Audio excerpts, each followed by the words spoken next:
Partage les liens. Vas-y, vas-y. Salut everybody tout le monde, ça y est, c'est mardi, c'est bientôt le week-end. Et je suis pas toute seule. Salut! Ouais, on est avec Mary Maelstrom. Je mets une petite musique de fond, pas n'importe laquelle. Je vous présente l'autrice de Eretilia qui nous présente aujourd'hui son tome 3 et sa campagne Ulule qui va avec pour le financement participatif. Bonjour Mérima. Et bonjour tout le monde! Comment vas-tu? Bah écoute, ça va. Je suis en train de partager les liens sur Vas-y, les réseaux. vas-y. Ah, il y a Anaera Pokia qui vient d'arriver. Coucou Anaera. Et coucou! Est-ce que tu es prêt pour une soirée de folie à parler littérature, roman d'heroic fantasy, galère de vie d'autrice? Donc je vais te présenter un peu pendant que tu partages les liens et surtout Ouais, notamment présenter Mérima par rapport à la chaîne Bazar des Fées. Parce que Mérima, je la connais, elle m'a un peu inspiré le Bazar des Fées. Dans le sens où on s'est rencontrés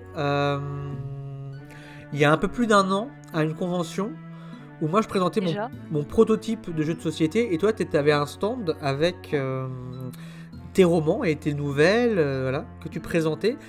Et je t'avais acheté Eritilia tome 1. Bonsoir Kimi, comment vas-tu depuis tout à Tout à l'heure? fait. Euh, Hello! Oh, coucou gamer masqué. Ah oui, Et, ça c'est et un de chez moi. bien sûr, et Daoli Early, oh là là, les gens arrivent, c'est merveilleux. Donc, c'est comme ça que j'ai rencontré, oui, bonsoir, tout à fait. Et c'est comme ça que j'ai rencontré Mérima. On s'est rencontrés à cette occasion, là, ce petit festival, salon de jeux de société. Oui, c'était ça. Où tu vends. C'est le festival du jeu et de l'imaginaire, tout à fait. C'est ça. Et en fait, donc je t'ai acheté Eritilia et j'ai décidé de composer des musiques pour Eretilia. Et en fait, ça m'a pris 3-4 mois pour faire une musique par chapitre sur tout le tome 1. Et c'est ces musiques-là que vous entendez en fond pendant ce live. Vous me dites si elles sont trop fortes ou pas assez fortes, les musiques, il n'y a pas de souci. Et donc aujourd'hui, Mérima, ça fait une semaine que tu as lancé la campagne Ulule pour le troisième tome d'Eretilia. Fait. C'est ça. Et si je dis pas de conneries, d'ailleurs, attends. Normalement, là maintenant, je peux épingler. En tout cas, bienvenue chez au Bazar des Faits, Gamer Masqué. Hein. Oui, voilà. Ah non, je ne peux pas épingler le message. Je ne peux toujours pas l'épingler, c'est terrible. Il te met un message d'erreur? Ouais, il me met. Alors, c'est parce que c'est juste un lien.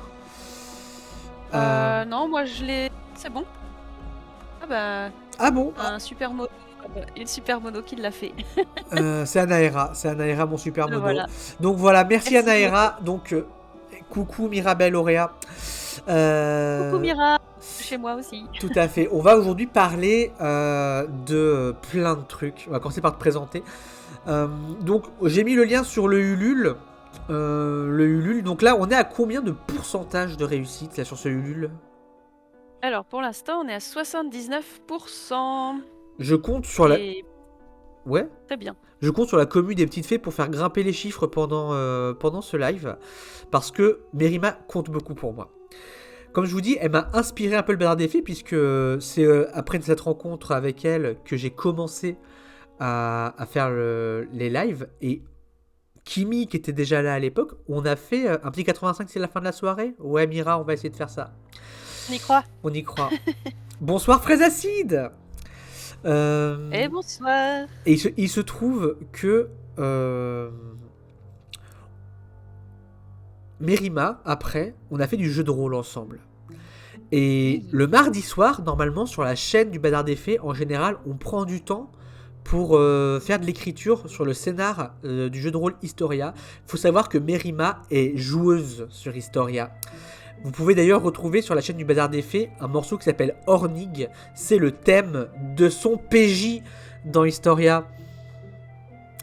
Euh, Tu sais qu'on est dans une communauté ici de gens qui aiment bien le jeu de rôle. Ah, qu'est-ce qui se passe? Alors attends, il y a juste mon fils qui vient me dire bonsoir. Je Ah, coupe le micro 2 minutes déjà. ok, très bien. Ben, pendant ce temps-là, je vais meublé de ouf pendant que voilà, Merima fait ses devoirs de bonne maman. Je présente donc un peu le live pour les gens qui ne connaissent pas. Aujourd'hui, on va faire donc une interview avec Merima qui est autrice d'Heroic Fantasy. On va parler de son dernier roman, on va parler de fantasy, on va parler d'elle, etc. Un follow pour Merima. Mais oui, en plus, t'as raison, Anaëra, de follow Merima parce que Merima, c'est aussi une streameuse. Quand je vous dis qu'elle m'a inspiré pour le Bardard des Fées, c'est parce qu'elle était aussi. Bah, merci. Elle est aussi streameuse. Elle fait des lives. En général, les lives que tu fais là ces derniers temps, c'est vraiment des lives coworking où tu mets de la musique et tu travailles avec les gens à côté. Oui, tout à fait, c'est ça, le matin de 9h à midi à peu près, lundi, mardi, jeudi, vendredi. Voilà. Voilà, donc si vous aimez bien travailler le matin, vous pouvez le faire en charmante compagnie avec Merima. Désolée, c'est bon, plus personne qui m'embête. Ah là là. Ah, c'est bon. Est-ce qu'il y a Finalement, il est dans mon lit à côté. Ok, est-ce qu'il y a des mamans dans le chat ce soir? Est-ce qu'il y a des mamans ici? Oui, il y en a au moins une. On va parler de maternité aussi ce soir. Merima, si on va sur ton site, déjà bon, on passe mytho. Coucou Cynthia. Le site de Merima est pas dégueulasse. Franchement, par rapport à beaucoup d'autres escrocs, moi je trouve qu'il est bien. Et si on va sur le site. Et, coucou, Sinus 0. Il y a des papas, ça compte, bien sûr, Sinus. J'ai beaucoup de respect pour les gentils papas. On va regarder ton. Sinus, c'est un gentil papa. Bien sûr. Mais comme Marco Sokolov, avec qui j'ai beaucoup d'aventures. J'ai adopté un adorable Anaëra, ça compte. Oui, c'est vrai que Kimi, c'est la maman d'Anaëra. Ah bah voilà. Alors voilà. Si je lis le résumé de ta vie sur ton site web, ça met « Je suis autrice de fantasy et de fantastique. J'écris principalement à destination des jeunes adultes et des grands enfants, mais qui n'ont pas froid aux yeux et l'estomac bien accroché. Je suis également correctrice d'œuvres de fiction, car j'aime soutenir et aider mes collègues auteurs. » Et en un paragraphe, beaucoup trop de questions déjà. C'est quoi la différence entre fantasy et fantastique ? Alors, ah ouais, on rentre direct dans le vif du sujet. T'avais qu'à écrire autre chose, hein, je suis désolé. C'est vrai, tout à fait. La fantaisie, donc, ça va être ce qui est dans un monde complètement inventé. Voilà, les codes principaux de la fantaisie, c'est ça. Et le fantastique, c'est l'émergence du surnaturel dans notre monde à nous, quoi. Voilà. En gros, ça va être ça. Après, il y a plein d'autres éléments, bien sûr, mais ça va surtout être la différence, c'est ça. Et après, dans la fantasy, on va rajouter des créatures, de la magie. Après, c'est pas forcément obligatoire, mais voilà. Et justement, et là aujourd'hui, tu présentes Eretilia. Eretilia, c'est pas du fantastique, c'est de la fantasy. C'est de la fantaisie pure et dure. Ouais. Très bien. J'écris principalement à destination des jeunes adultes et des grands enfants, mais qui n'ont pas froid aux yeux et l'estomac bien accroché. Alors je sais que jeunes adultes, le young adulte, c'est vraiment tout un schéma, toute une catégorie de livres. De romans, d'histoires. Oui, voilà, désolé, la musique me perturbe. Désolé. C'est ma faute, c'est moi qui ai décidé de la mettre, c'est ma faute. Ah, ouais, je te l'ai dit, moi je veux pas l'entendre parce que sinon je vais pas y arriver. Elle est pas trop forte la musique, le chat? N'hésitez pas à me dire s'il vous plaît. Donc je sais que c'est tout un genre. Et tu dis pas froid aux yeux et l'estomac bien accroché. Qu'est-ce que ça veut dire? Eh ben, c'est-à-dire que en général, je fais souffrir mes personnages. Ok. Et comme si vous avez lu certaines de mes histoires, voilà, vous êtes au courant. Mais voilà, en général, je torture assez mes personnages. Je leur fais vivre des choses qui sont pas toujours très drôles. Et parfois, selon les histoires dans les combats, des fois, je rentre un peu dans les détails. Voilà, le sang, les tripes, tout ça. Donc, on va dire qu'il faut pas être trop sensible à ce genre de choses. GRR Mary Martin? Non, quand même pas, mais non, pas autant. Il y a pas d'inceste? Non. Ok. Pas pour Ah, l'instant, en tout cas. pas pour l'instant, pas pour l'instant. Vous l'avez entendu, elle va dire qu'elle va écrire une histoire d'inceste, donc abonnez-vous à Non, Mérima, c'est pas quelle déjà horreur. fait. Voilà. Non, non, non, quelle horreur, non. Bah justement, Vraiment pas mon truc. mais on parle d'inceste et peut-être que justement ça raccroche très bien avec la dernière phrase où tu dis que t'es correctrice d'œuvres de fiction. Euh, il faut savoir que vis-à-vis de la correction, tu fais des fois des corrections en live sur ta chaîne Twitch et c'est vrai que des fois tu rages. Est-ce que tu Oui, peux et je crois que justement il y avait des histoires d'inceste dans certains trucs que oui, t'as corrigés. tout à fait, parce que une des dernières corrections que j'ai eues l'année dernière, donc fin 2023, c'était une de Dark Romance.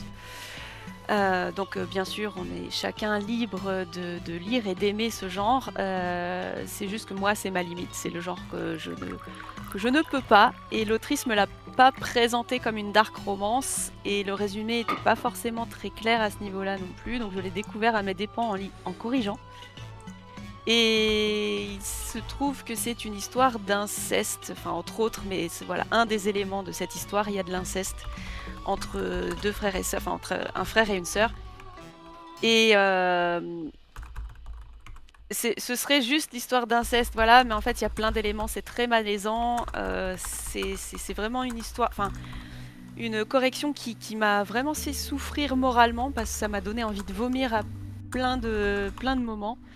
Donc oui, des fois je découvre des choses. Puis c'était surtout très mal écrit. Donc voilà, c'est l'un dans l'autre. Enfin, c'est l'accumulation de tous les plein d'éléments. J'ai ouvert un sondage dans le chat. L'inceste en littérature, banger, non, non, non, ou si c'est bien fait.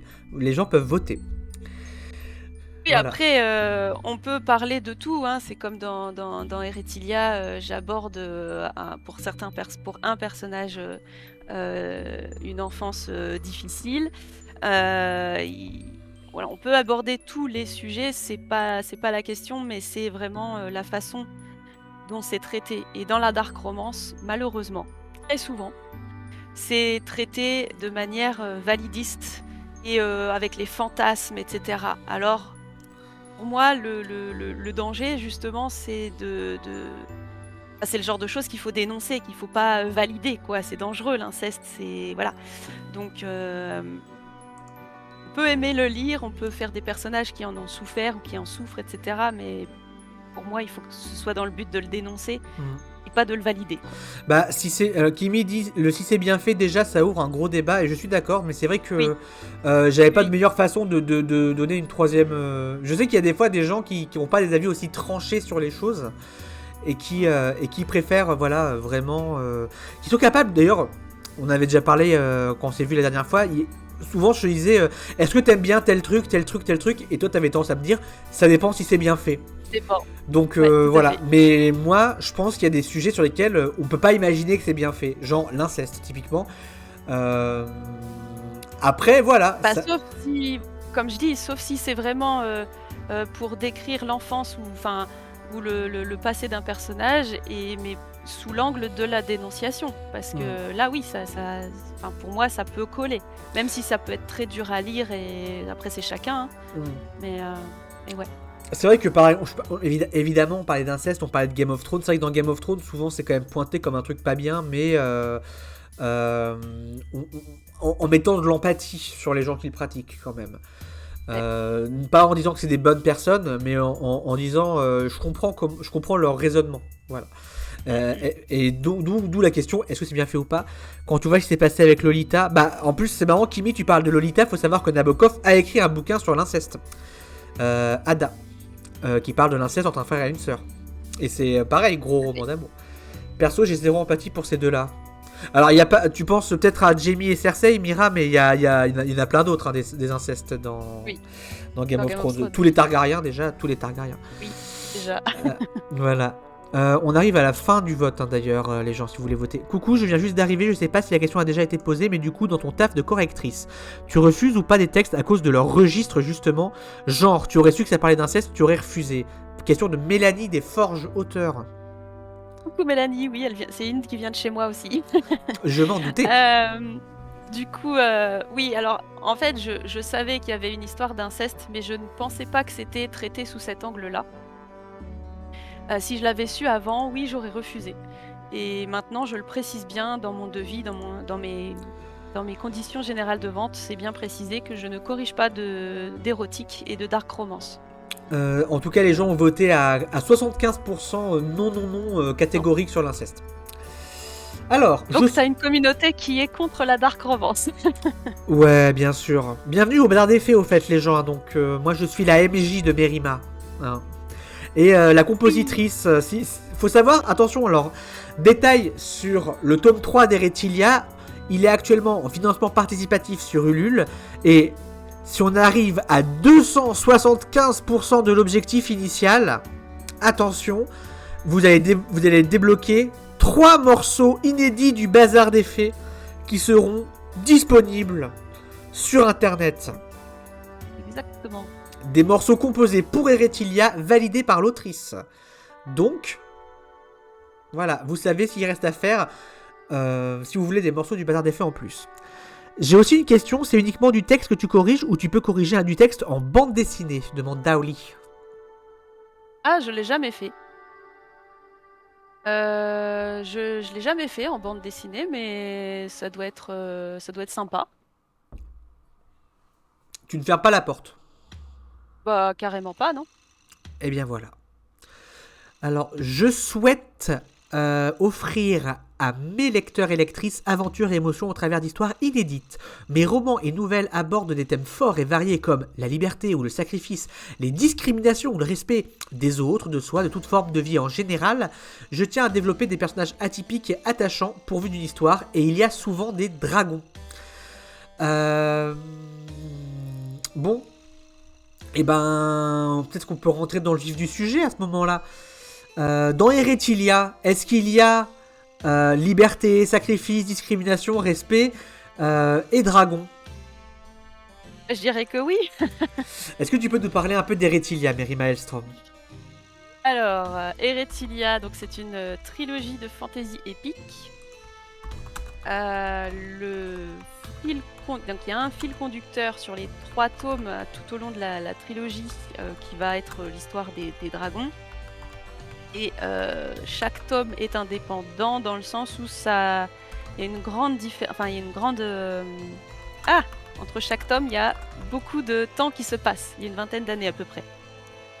Donc c'est pas avec les mêmes personnages et on raconte pas la même histoire. Chaque tome a sa propre intrigue et sa propre histoire, son propre fil rouge. Et donc dans le 1, ça va parler plutôt liberté. Dans le tome 2, ça va parler... comment je pourrais résumer? Le tome 2, ça va être... voilà, c'est toujours un peu la liberté, hein, c'est le fil rouge de la trilogie. Il y a plus un combat pour garder la liberté, on va dire. Et le tome 3, ça va être... comment dire? Déjà, déjà j'ai une question. Est-ce que tu peux nous dire c'est quoi les 3 titres des 3 tomes? Alors, le tome 1, c'est l'Ordre d'Enora. C'est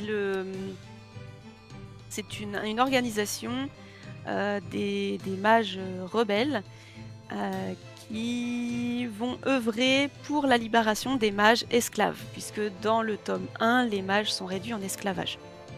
Et le tome 2? Le tome 2, c'est l'héritage d'Enora, donc ça se passe 20 ans plus tard, et il est question de... donc on va suivre les enfants des personnages du tome 1, et qui vont révéler... comment dire? Oui, comment dire sans spoiler? C'est... voilà. Est-ce que le chat, on s'en fout de se faire spoiler ou pas? Ouais, mais non, quand même, c'est dommage, j'ai des gens dans la communauté qui voudraient le lire, donc on va éviter.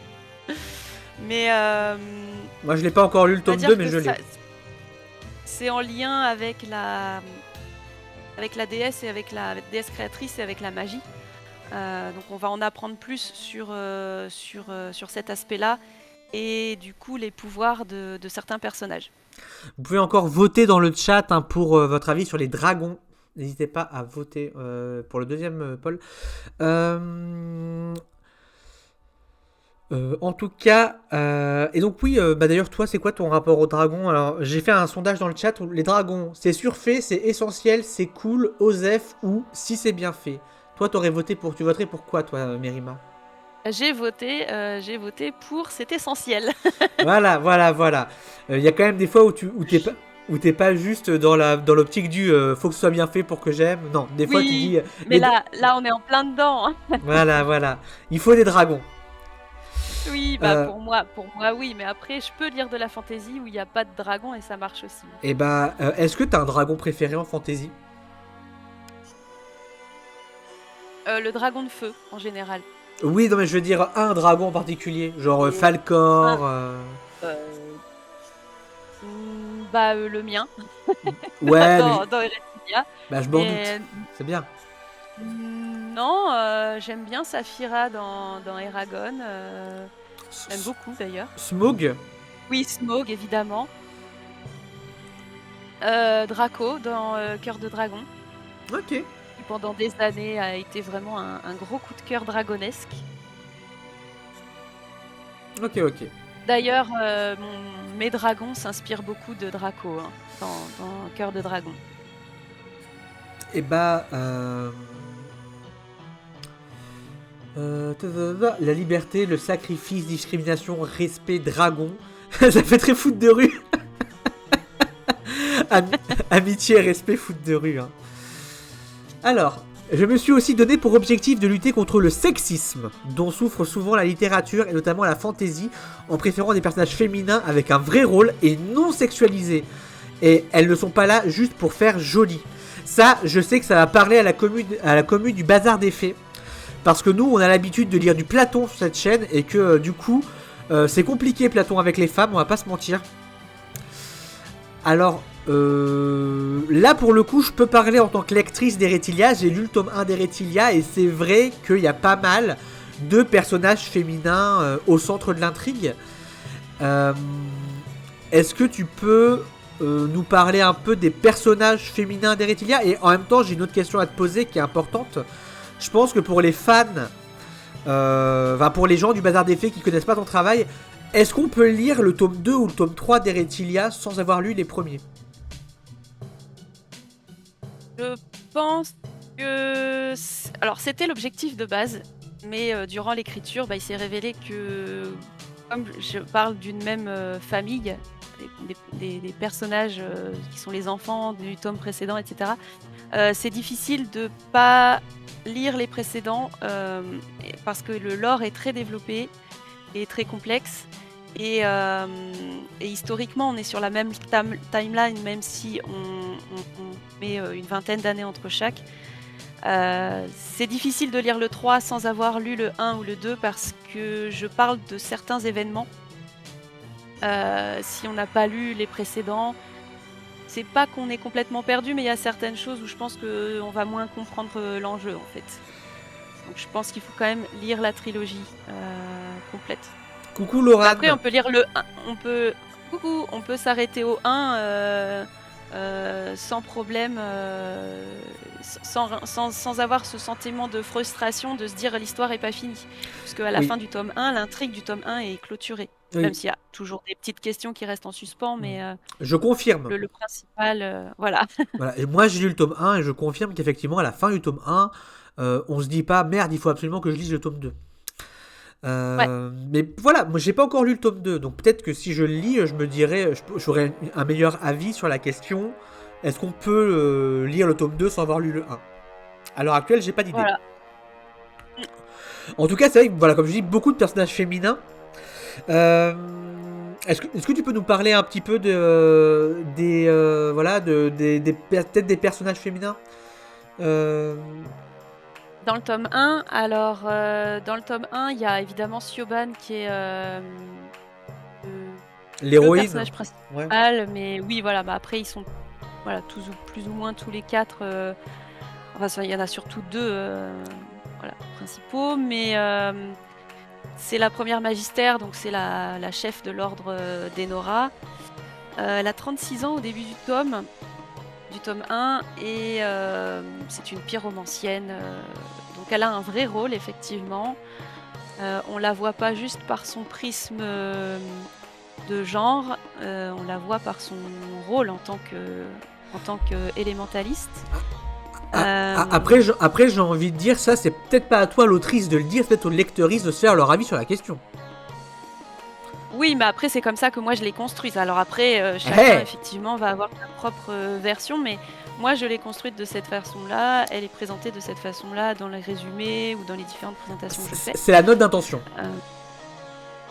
Voilà. Et après, il y a Éthène, qui est une aquamancienne qu'on rencontre un peu plus tard dans l'histoire, qui a un peu moins d'importance dans le tome 1, mais qui a de l'importance sous-jacente, on va dire, pour d'autres personnages. Alors, je te coupe, si ça te dérange pas. Tu viens de parler de pyromancienne, d'aquamancienne. Est-ce qu'on peut dire que déjà dans Eretilia, qui est un univers de fantasy, la magie est très présente. Moi, j'aurais quand même tendance à dire qu'il y a deux types de magie. Il y a les mages élémentaires ou élémentalistes, je crois que c'est comme ça que tu dis. Et il y a les sorcières. Oui. Est-ce que tu peux nous parler un peu du fonctionnement de la magie en deux mots dans Eretilia ? Alors en réalité, il y a 3 formes de magie. Okay. Il y a effectivement la magie élémentaire qui est maîtrisée par les mages élémentalistes, donc air, feu, terre, eau. Et il y a qui sont liés au dragon. Et il y a les sorcières qui, elles, sont liées aux mondes invisibles, aux mondes inférieurs. Donc ça, c'est un truc de mon univers, qui là, ils vont plus être dans tout ce qui est médium, nécromancie, maîtrise des arcanes, etc. Et ensuite, il y a les capacitifs, mais que tu ne connais pas encore sous ce nom-là. Dans le tome 1, ce sont les miliciens, qui, eux, ont des capacités physiques et mentales. On a donc, gamer masqué. Ouais. Pardon. Ouais. Oui, je vais en parler. Hyper vitesse, pardon.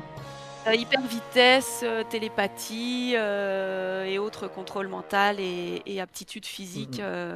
Voilà. Sauf que dans le tome 1, seuls les miliciens sont pourvus de ces pouvoirs-là. Quelques femmes, mais qui ne font pas partie de la milice. Mais ça fait partie de l'histoire, donc je ne vais pas en dire plus.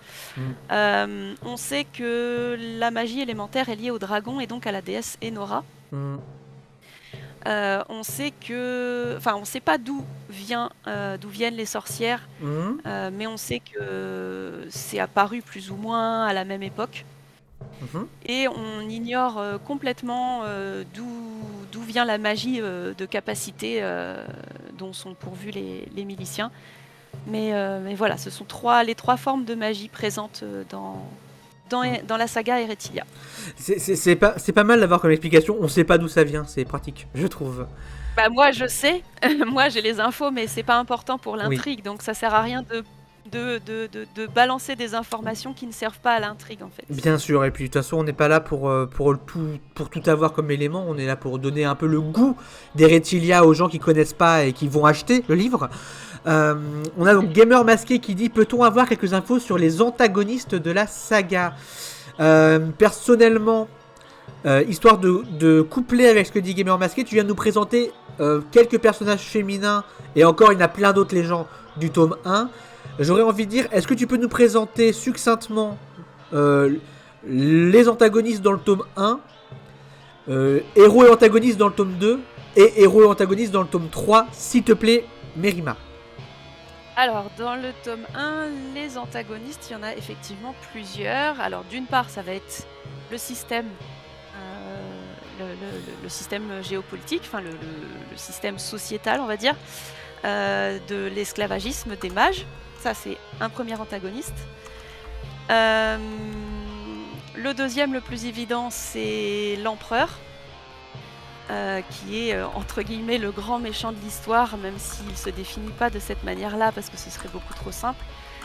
Et puis un autre antagoniste, ça va être Amalia, qui est la chef des sorcières, mais je peux pas en dire plus sous peine de spoiler trop les lecteurs.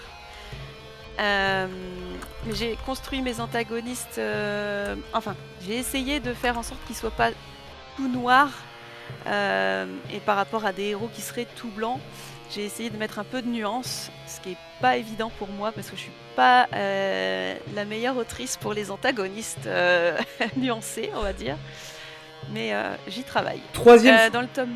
Attends, suis-moi. Troisième Ouais. sondage dans le chat. Je vous ai proposé comme sondage dans Eretilia, je fais de la magie élémentaire, de la sorcellerie, de la magie de capacitif ou pas de magie, lol, chiant. Je vous laisse remplir ça le public. Donc là, tu viens de nous présenter le tome 1, c'est ça? Ouais. On va dire tome 2. Alors, le tome 2... Ah mince, attends, j'ai voté, mais j'ai pas cliqué. Et voilà.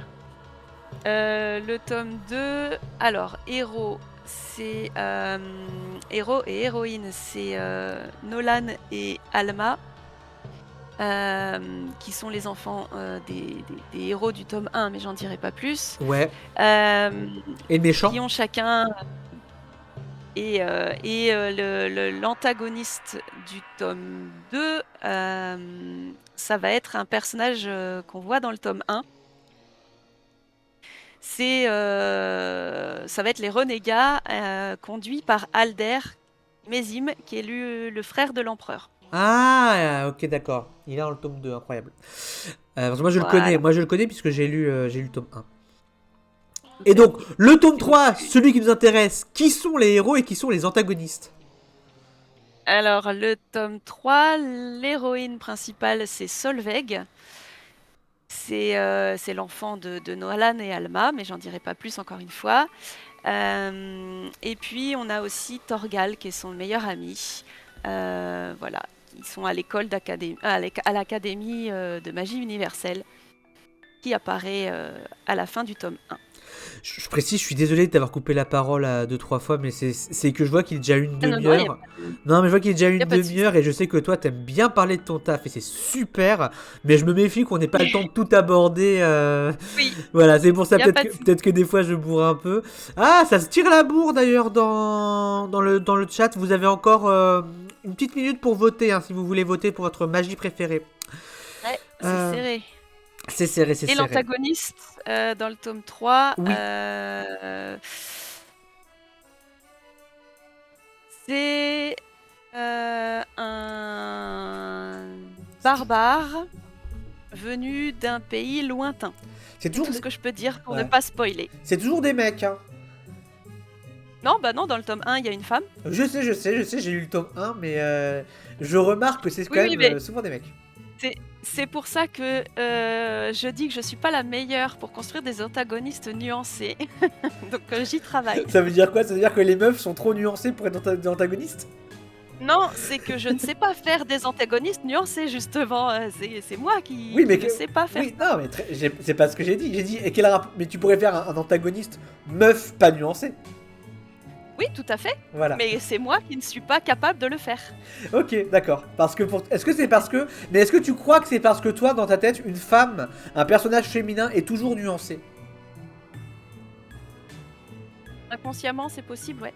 Ah, donc tu vois, c'était le moment mais un peu... De toute façon, toute ma construction... Enfin, notre vision est enfin, il y a une partie consciente, une partie inconsciente. Enfin, c'est pas à toi la philo que tu vas me dire le contraire, mais... Toi la philo oui, c'est moi. Bah oui. C'est moi, je suis la philo. Mais c'est vrai. Mais oui, je lutte contre ma partie inconsciente. J'essaye de ramener de manière consciente des choses pour quand je construis mes personnages, pour justement essayer de les rendre plus... Comment dire? Plus construits, quoi. Voilà. Ouais. De pas se cantonner aux clichés. En tout cas, les gens, vous avez voté en majorité pour des mages élémentaires. Par rapport au dernier sondage. Non, mais je te taquine un peu, mais c'est vrai que on a tous, je pense, des clichés d'écriture. D'ailleurs, j'ai 2 questions pour le chat. La première, est-ce que ça va le chat? Et la deuxième, est-ce qu'il y a des gens qui sont un peu auteurs dans le chat? N'hésitez pas. Et surtout, si vous avez des questions... profitez-en pour les poser à notre autrice dont c'est le métier et qui sera ravie de nous répondre. Oui, il y en a plusieurs auteurs, autrices là. Oui, oui, c'est ça, tous, Mira. Ouais. Oui, Lorani aussi. Mais je sais qu'Anaera, mais Ça vous voit. Anaera aussi, il est auteur, je le sais. Anaera. Et Daoli aussi, mais Daoli, elle fait des bandes dessinées. Frézacide, j'ai arrêté d'écrire.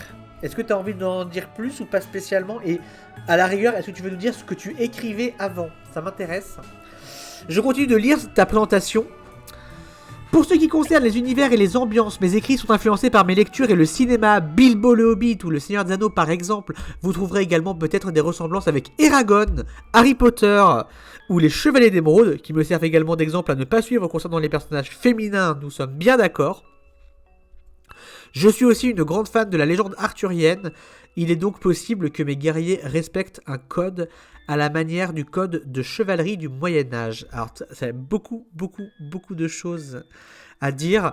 Je serais à ça de dire et Hermione, mais en fait, je chie à la gueule de Harry Potter, donc, donc je n'ai pas posé la question. Pour des raisons évidentes, bien sûr. Hein. Et pour revenir, du coup, tu parlais. Alors, on voit Chevalier d'Émeraude, on voit Eragon, Seigneur des Anneaux. J'écrivais surtout des romances un peu fantastiques et des poèmes chansons. Ah. Pour rebondir sur ce que dit Frézacide, alors tu nous parles beaucoup de générations dans Eretilia. À chaque tome, c'est la génération suivante. Il y a les grands-parents, les parents et les enfants, tu vois.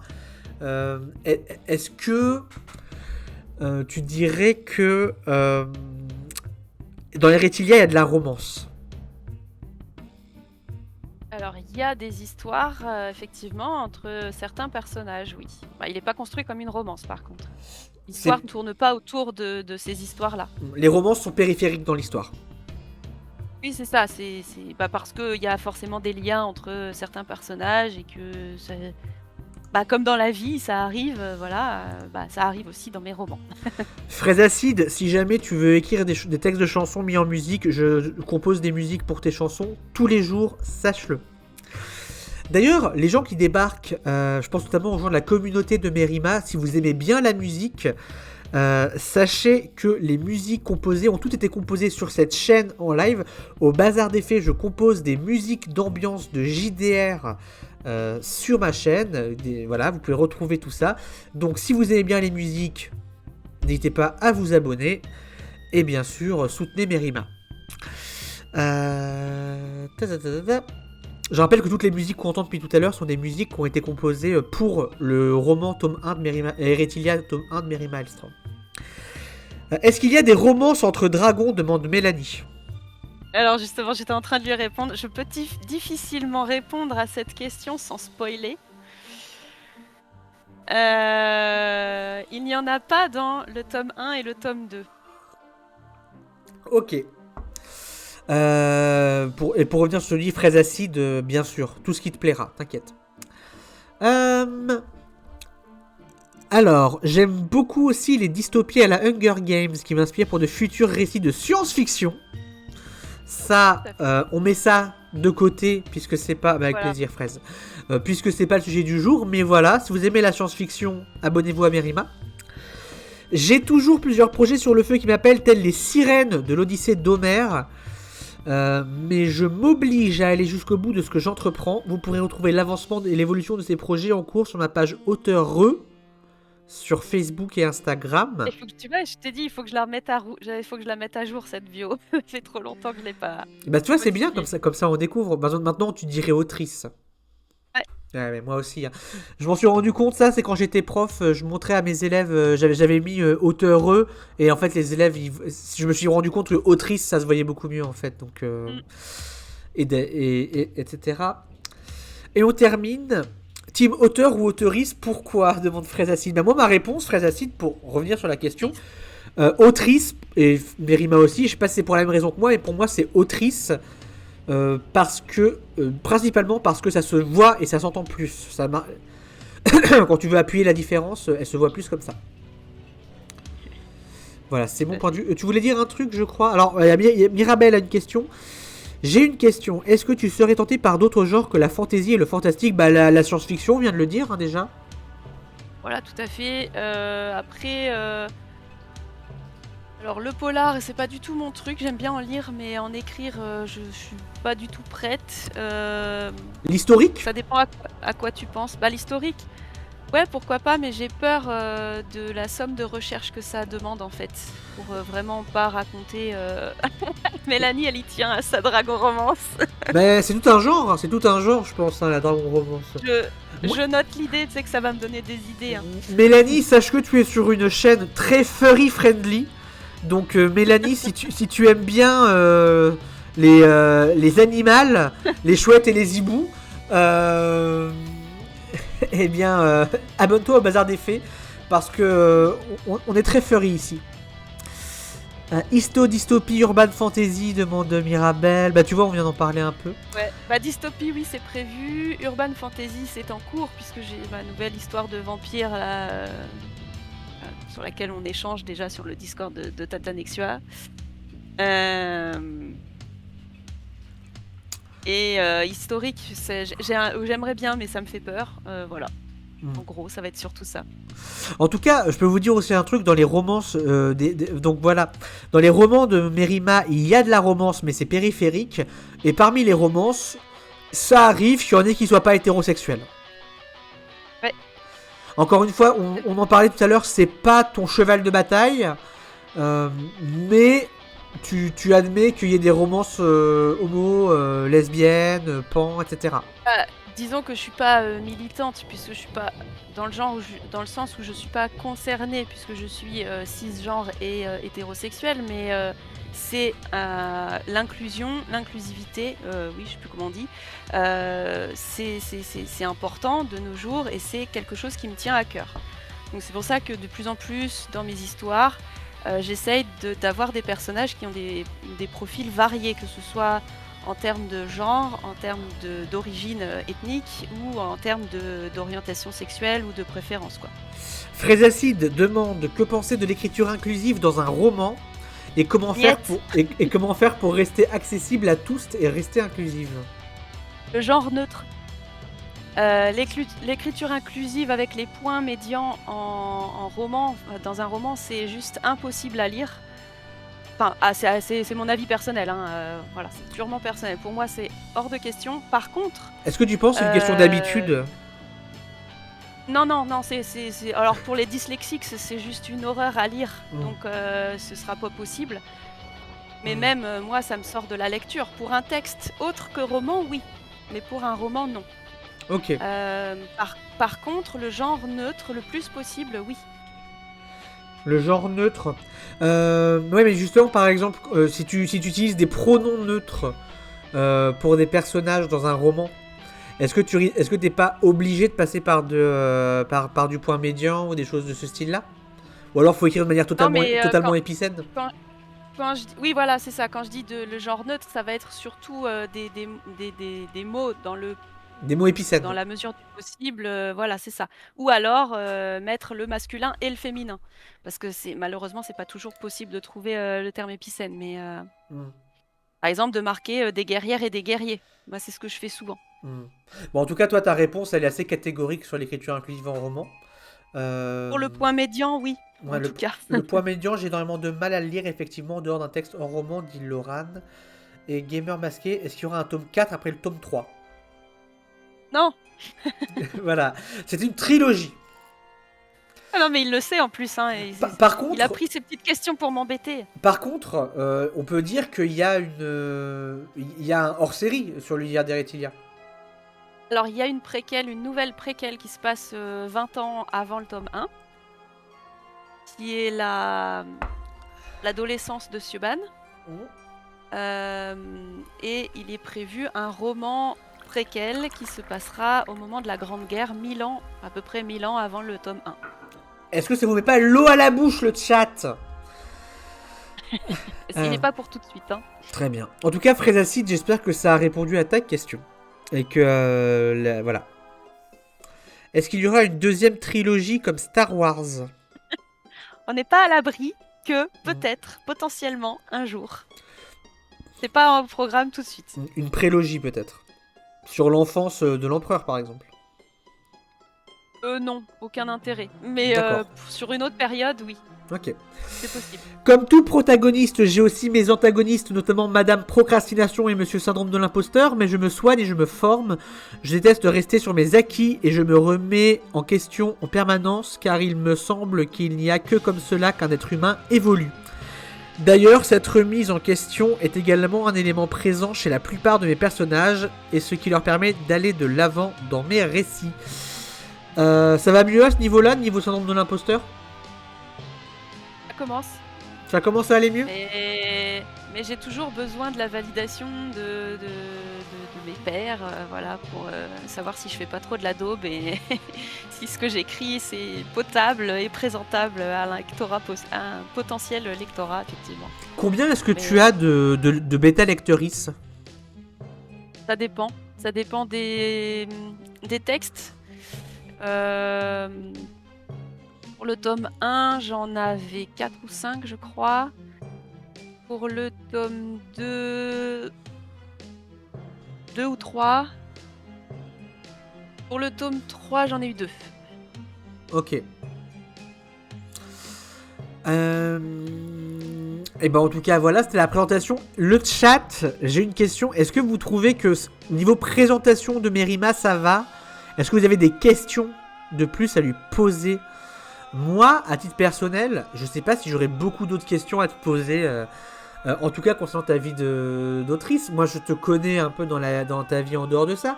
Je sais que tu as un rapport. Là, on a parlé dans tes histoires à la maternité. Donc voilà, on a vu tout à l'heure que tu étais une maman aimante avec ton fils. C'est un sujet important. Moi, j'ai quand même envie. On en parlait avant le live.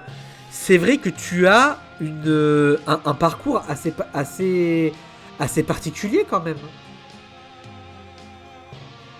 Oui. Enfin après, à bien y regarder, je me rends compte de plus en plus de monde qui ont un parcours assez similaire. Mais effectivement, je n'ai pas fait d'études. Je n'ai pas fait d'études littéraires. Je viens d'un milieu. Enfin, je suis issue de la classe moyenne, voilà. J'ai arrêté les études. Enfin, j'ai arrêté après le bac. Et j'ai fait ensuite des formations, du travail à l'usine, du travail à domicile. J'ai été aide à domicile et auxiliaire de vie en maison de retraite. Donc voilà, j'ai un parcours un petit peu éclaté. Mais j'ai toujours écrit, j'ai toujours eu. Mon père est un ancien éditeur et libraire, et du coup, j'ai toujours eu une affinité particulière avec la littérature. Et j'ai toujours écrit, plus ou moins. Donc, voilà. Très bien. En gros. Et du coup, voilà, après t'as été mère au foyer, maintenant t'as ton Voilà. t'as ton petit bout, et t'es devenue voilà, autrice auto-éditée, c'est pas rien. Moi, Ouais.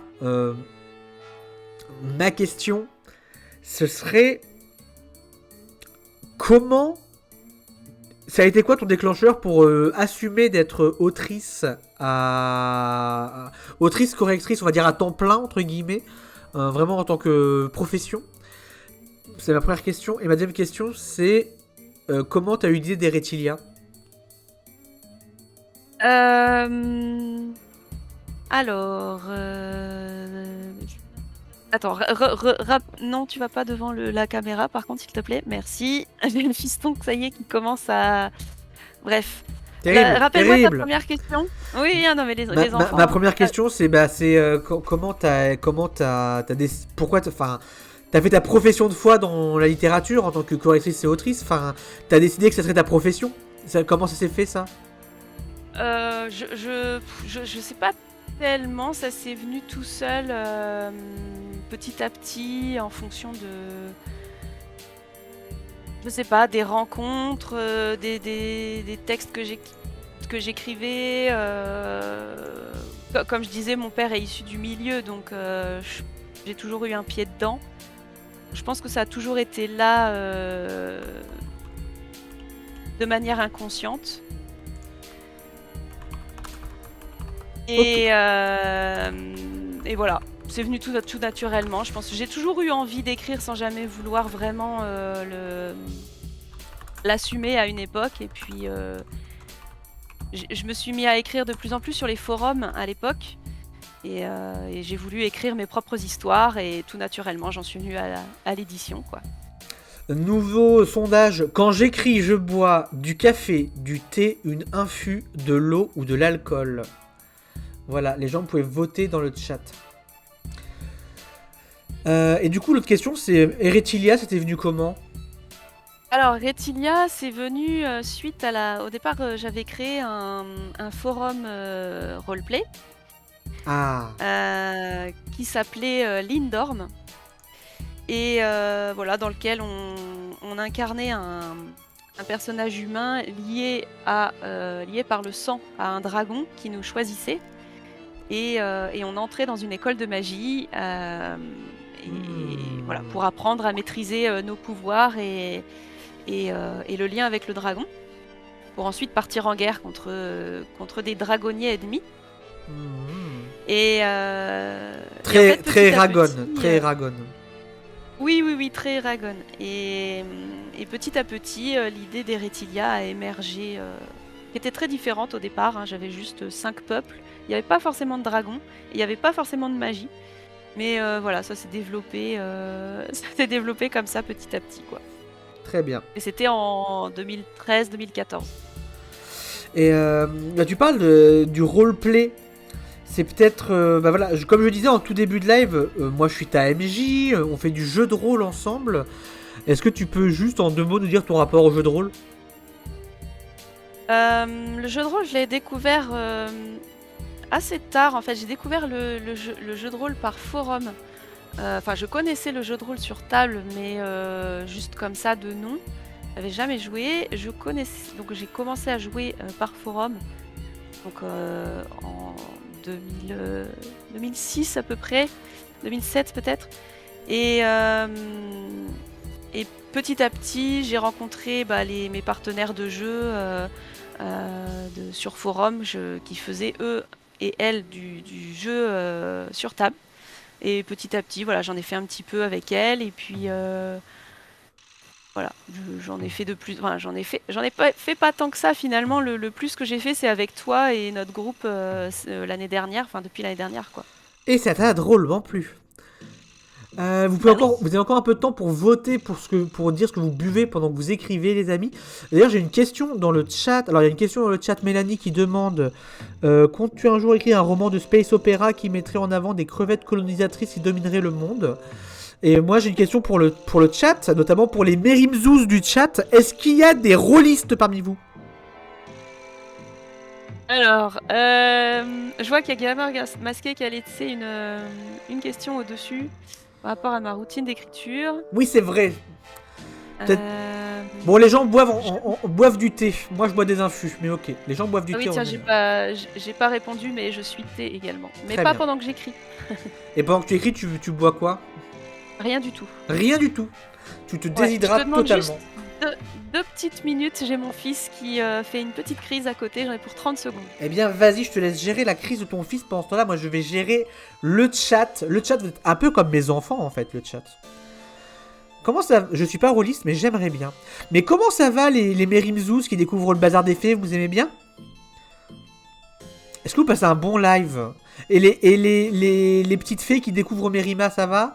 Est-ce qu'il y a toujours Daoli, Anaera, Fraise Acide, Kimi, les habitués ? Vous êtes toujours là ? Super ambiance, dit Gamer Masqué. C'est parfait, mais abonnez-vous, followez, lâchez un petit follow. Vous allez voir en plus les animations. Vous savez, les alertes sont très chouettes. Très cool à découvrir, dit Daoli. Ça fait plaisir. Tu peux rester. Pas de problème. Je suis même content que tu sois venu chez nous. J'aimerais bien que tu restes.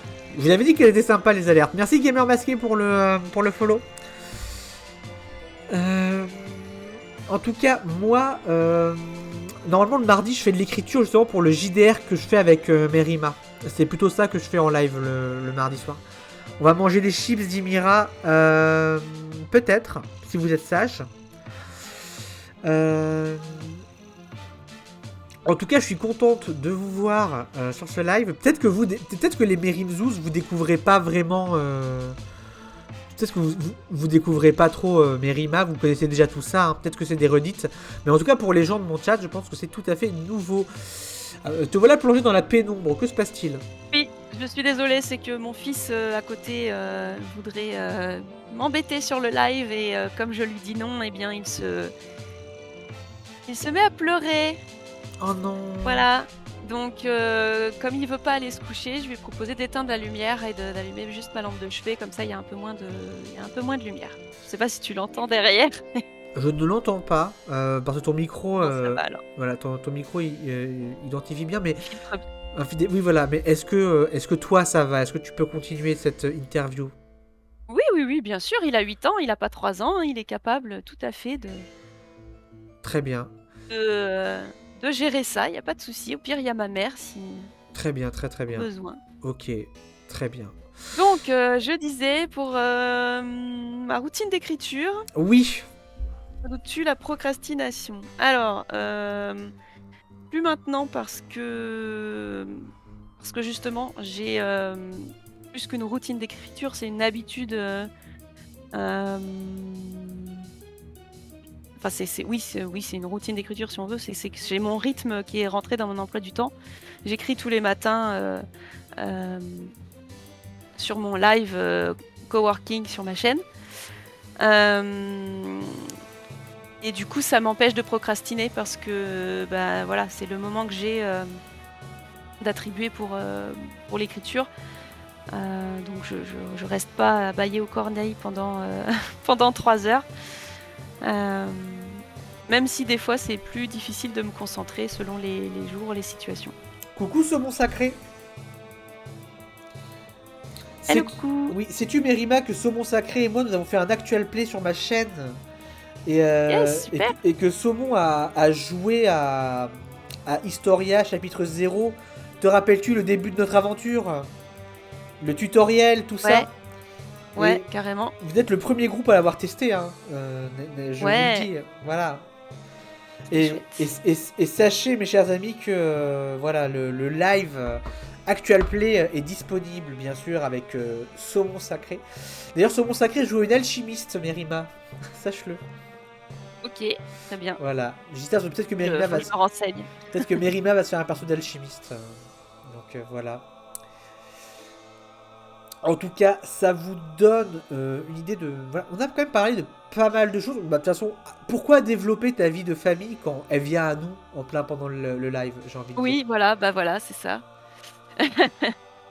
Et oui. C'est pas évident, oui, je dois jongler entre bah mes animaux, mon fils, voilà, et c'est comme ça. Hein, Merima c'est fut parti l'une de des ma vie. premières testeuses de la caravelle du chaos, tout à fait. Je dirais même plus, si tu veux écouter le thème du perso de Merima Saumon Sacré, c'est le perso qui s'appelle Ornig. Tu peux écouter le thème Ornig sur Tout à fait. voilà, Bazar des Fées.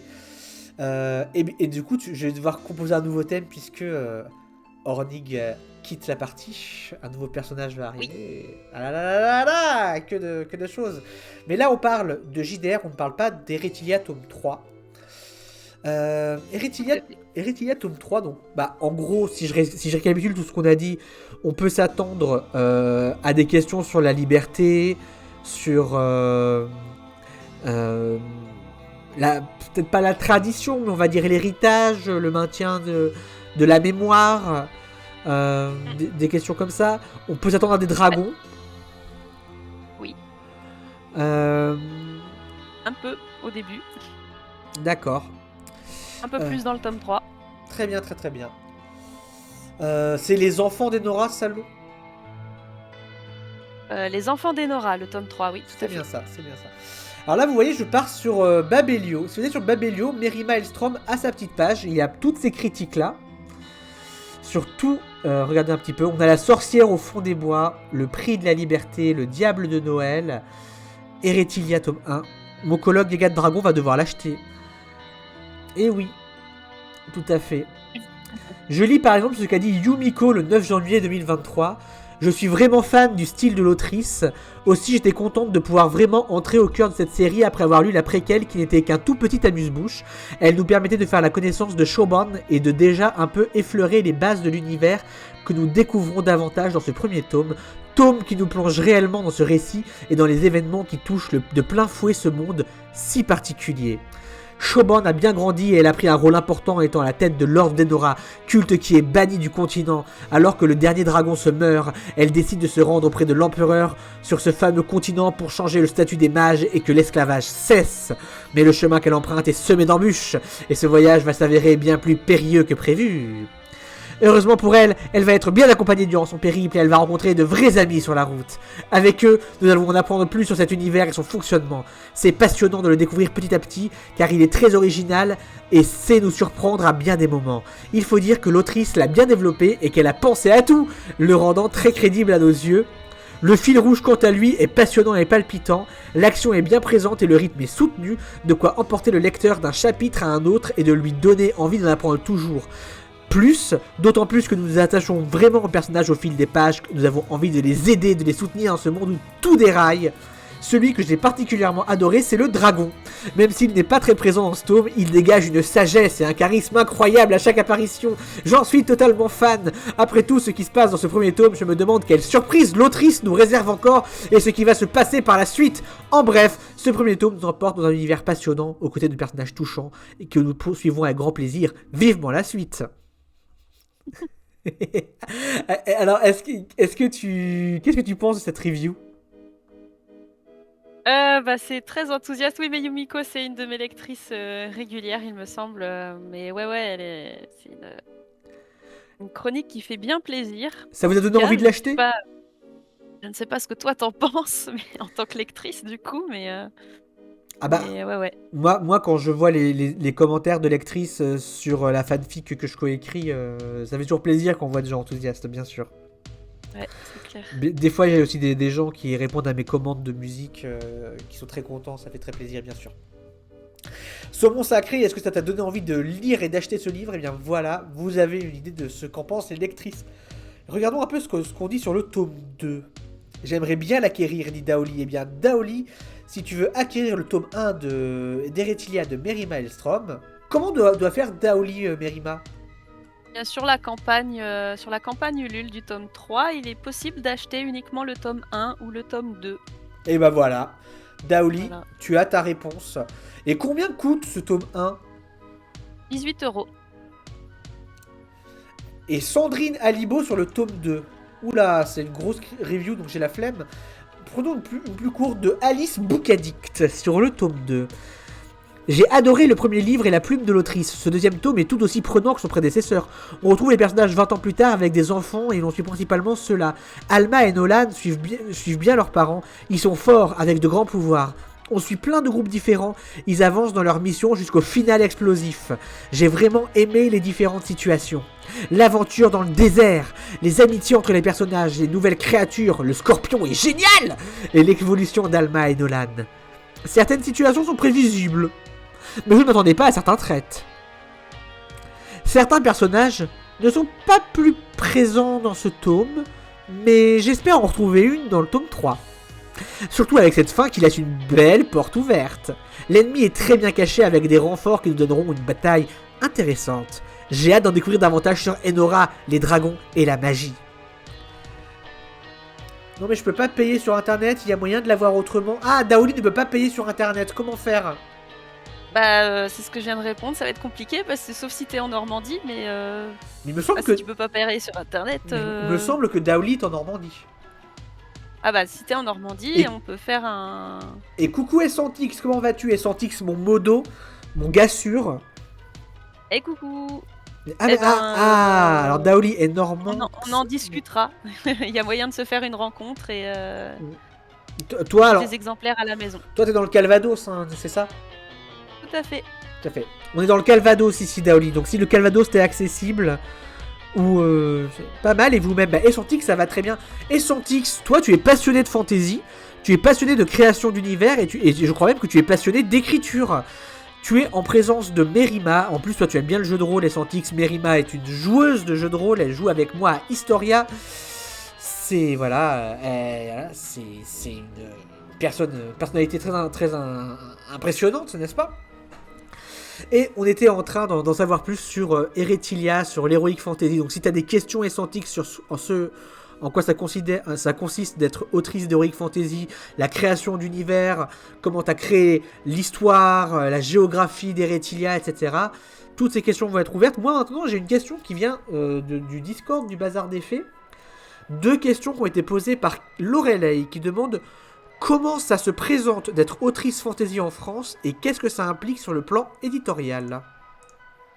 Ah.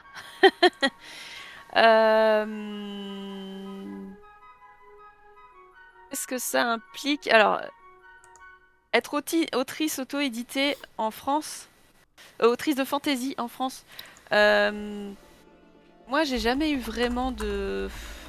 Enfin, ça dépend. En salon, je fais des salons du livre. La plupart, ce sont des salons généralistes où on retrouve des livres contemporains, du polar, du jeunesse, et puis un peu de fantasy. Enfin, voilà, beaucoup de genres différents. Très peu de fantasy dans ce genre de salon-là. Et il y a toujours au moins une personne qui passe sur le stand pour dire ah non, moi je lis pas ça, mais en mode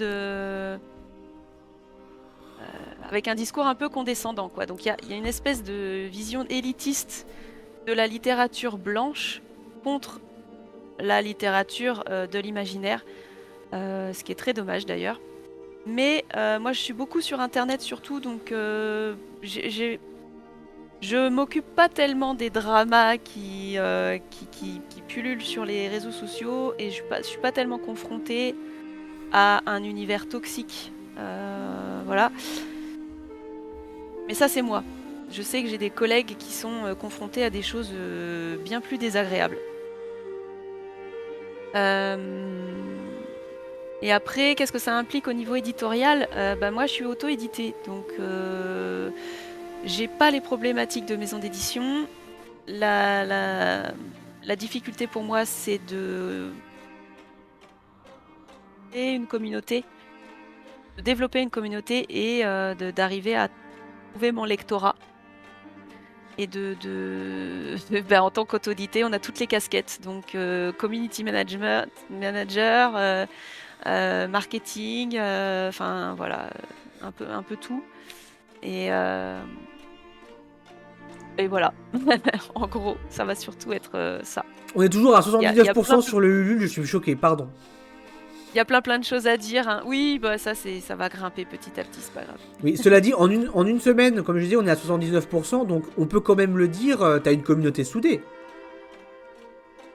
Oui, j'avais rassemblé depuis le départ une équipe pour le lancement. Donc ces gens-là ont pris leur pack dès le départ, la première semaine. Donc c'est vrai que ça a permis de gonfler un peu l'objectif de la campagne. Et après, comme j'ai beaucoup de lecteurs du tome 1 et du tome 2 qui attendaient le tome 3 avec impatience, donc voilà. Il y en a certains qui l'ont pris dès le début. Et puis j'en ai certains qui attendent d'avoir leur paye pour prendre leur pack. Donc c'est pour ça que je l'ai laissé jusqu'au 6 juin, pour que ça couvre toutes les périodes de paye et que tous ceux qui veulent participer puissent le faire. Est-ce que Cynthia est toujours dans le chat? Parce que là, je me balade sur le Ulule et je vois que Cynthia a dit « Ce 3e tome est un gros coup de cœur, l'histoire est passionnante et intrigante, je l'ai adoré. On y retrouve encore des dragons et de la magie et j'ai adoré. Cet univers est vraiment génial, original et magique. » Ah oui, Cynthia est là. On peut voir la chronique ici. D'ailleurs, j'ai envie de lâcher un petit like. Voilà. Ça, ouais. Donc vous pouvez voir toute la chronique qui est ici. Très belles images. J'espère qu'elles ne sont pas générées par IA, sinon je cancelle. Non, c'est faux. C'est bien sûr, c'est faux. Ne vous inquiétez pas. De mon côté, je vais attendre pour me la procurer, cette saga A. Eh bien, voilà. N'hésitez pas, hein, les gens qui sont intéressés par Mérima. Déjà à suivre Mérima sur les réseaux, à vous abonner à son Twitch parce que des fois elle fait des live coworking. N'hésitez pas à vous intéresser. Voilà, Mérima, comme vous pouvez le voir, comme dirait Bolloré, elle est toute douce et débonnaire. C'est pas vrai. C'est pas vrai.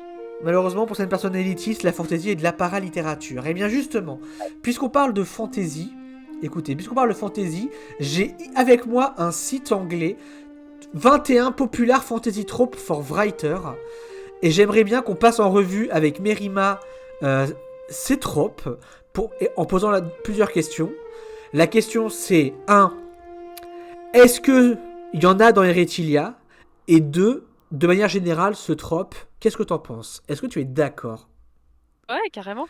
Ok, alors déjà, le fameux, la mise en place dans un univers ancien ou médiéval. Alors dans Edretilia, oui, ça correspond plus à un monde médiéval, donc ça c'est sûr, il est présent. Est-ce que c'est quelque chose qui, toi, te semble indispensable pour de la fantaisie?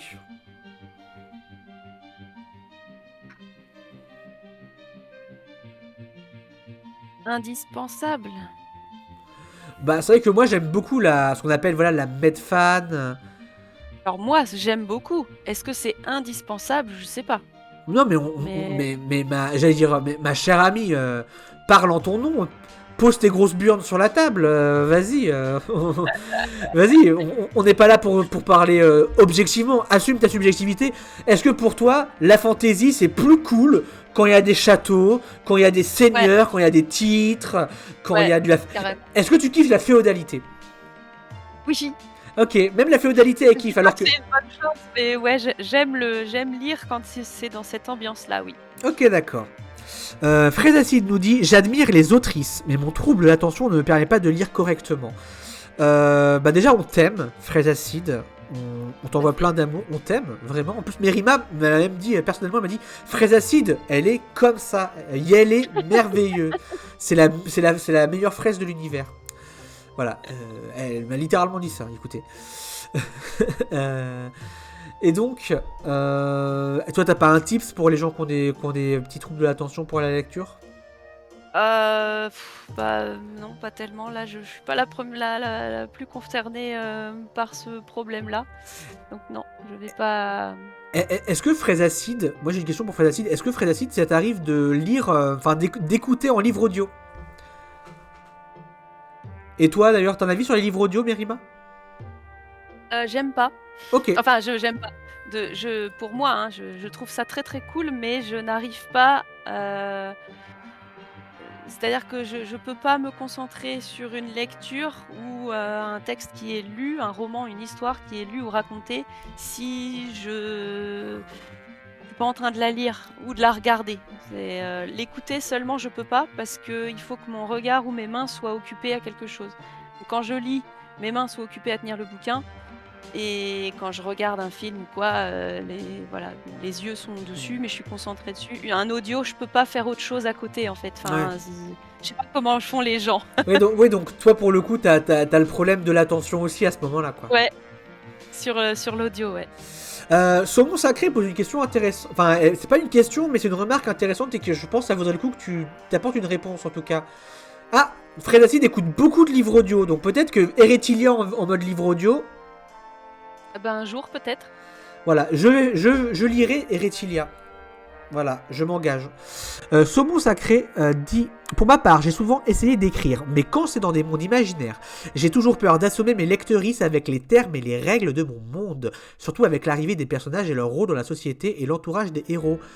Alors, qu'est-ce que t'as à répondre à ça, Mérima? Je dirais qu'il faut pas avoir peur parce qu'en fait, le but d'un livre de fantasy, c'est pas de faire une encyclopédie de ton monde. Moi, dans Eretilia, ça m'a été reproché par certaines personnes, mais je fais pas un... Oui, comme dit Lorani, ça s'apprend en plus. Mais tu racontes une histoire, tu racontes pas ton monde. Donc, en fait, tes règles de ton monde, tes règles de magie, tes lois, tes pays, etc., tu vas les amener petit à petit au fur et à mesure que tu vas dévoiler l'intrigue à tes lecteurs. Donc oui, les lecteurs, ils n'ont pas besoin de tout savoir, exactement. Alors je le Moi, redis. bon, Pardon, vas-y, pardon, je t'ai coupé. dans Eretilia, vous ne connaissez pas le quart de tout ce qui existe derrière, de tout ce que j'ai créé pour ce monde. J'en donne une toute petite partie. Surtout que Eretilia, c'est un continent. Et c'est une toute petite partie d'un monde beaucoup plus complet. Est-ce que tu penses que tu pourrais écrire ton Silmarillion? Enfin, tu sais, le Silmarillion de Tolkien, c'est un livre de lore. Vraiment, pour le coup, c'est... Oui, je pourrais, mais je le ferai pas parce que c'est trop chiant. Ok, très bien. Fred Acid, tu dis, tu me feras la lecture pour dormir, c'est ton tour, ma fleur MDR. Quand tu veux, Fred Acid, je te fais des audios de lecture où on se fait un call. Quand tu veux pour ça, bien sûr, c'est avec un immense plaisir. En plus, je travaille sur ma voix avec mon orthophoniste, évidemment. Alors, faut savoir doser. Les lecteuristes n'ont pas besoin de tout savoir. Parfois, trop vouloir en dire, tu vas les perdre en plus. Saumon, j'espère que ça t'a inspiré tout ça. L'esprit humain meuble certains détails. Faut distinguer uniquement les infos qui sont pertinentes et c'est ça l'exercice le plus difficile. Voilà, en tout cas, ça discute bien dans le chat. Je pense que je vais essayer de faire un nouveau poll, un nouveau sondage. Je vais faire un petit sondage sur le lore. Alors, le mieux dans le lore, le bestiaire, la map,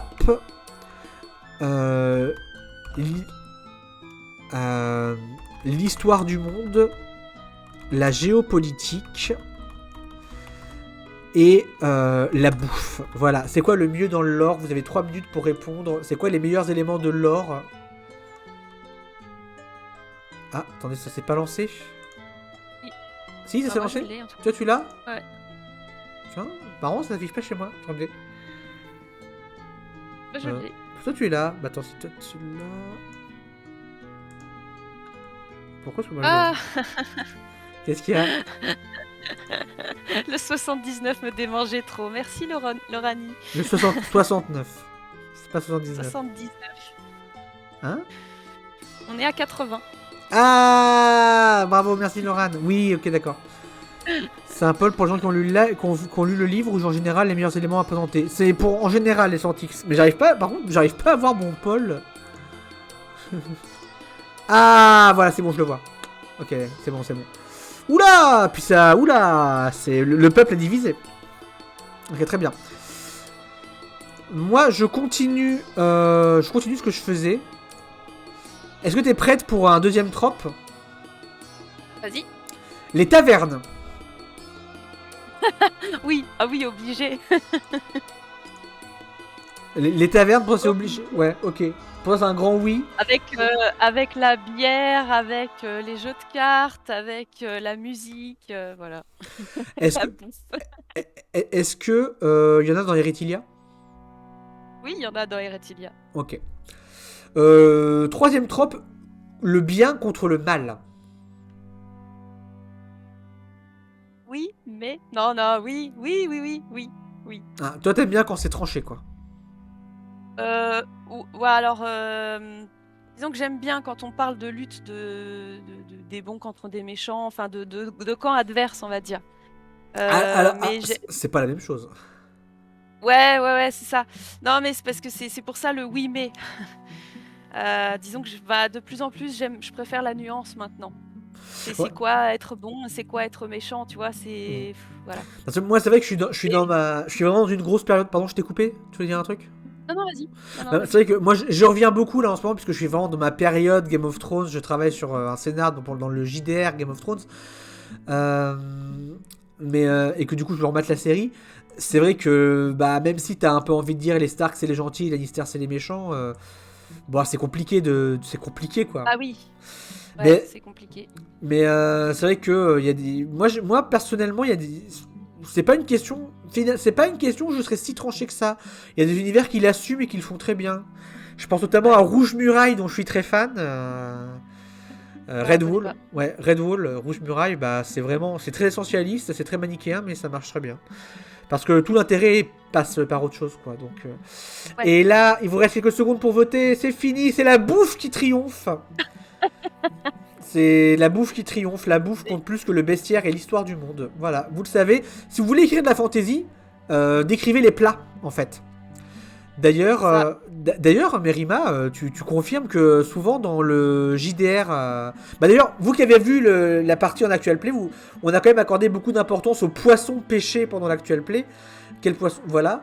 Et toi, Mérima, tu sais que quand on joue au JDR en général, quand vous allez à l'auberge, je vous demande ce que vous mangez, hein. Ouais. N'est-ce Et pas? c'est là que j'ai plus de mal parce que moi je suis pas portée sur la bouffe, donc c'est vrai que c'est une partie qui me pose problème à chaque fois. Oh, tu plaisantes.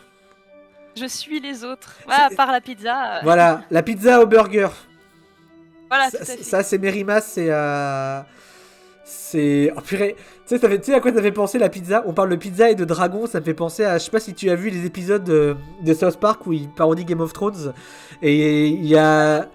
Et il rigole sur George R. R. Martin qui annonce qu'il y aura des dragons. Et ils arrivent jamais, tu vois. Et du coup, ils font la blague avec genre à un moment, ils commandent des pizzas et il dit oh non, vous allez voir, les pizzas vont arriver, elles sont en chemin, et elles sont gigantesques, il y en aura au moins 5, etc. Tu vois, enfin, comme s'ils parlaient des dragons dans Game of Thrones, du coup, moi, ça me fait très drôle, moi, ça me fait très rire. Alors, qu'est-ce qu'on a? Pizza ananas, dit Gamer Masqué. Ah, saumon sacré, voilà, les plats, ça rapporte de ouf.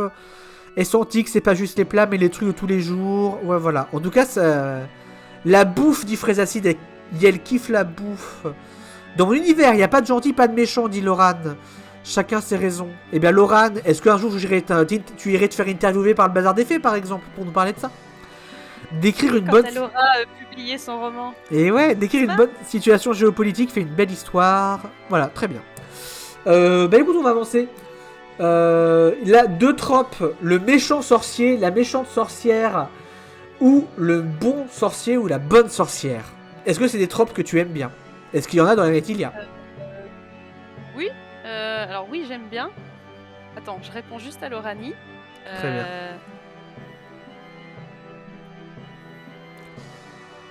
Voilà.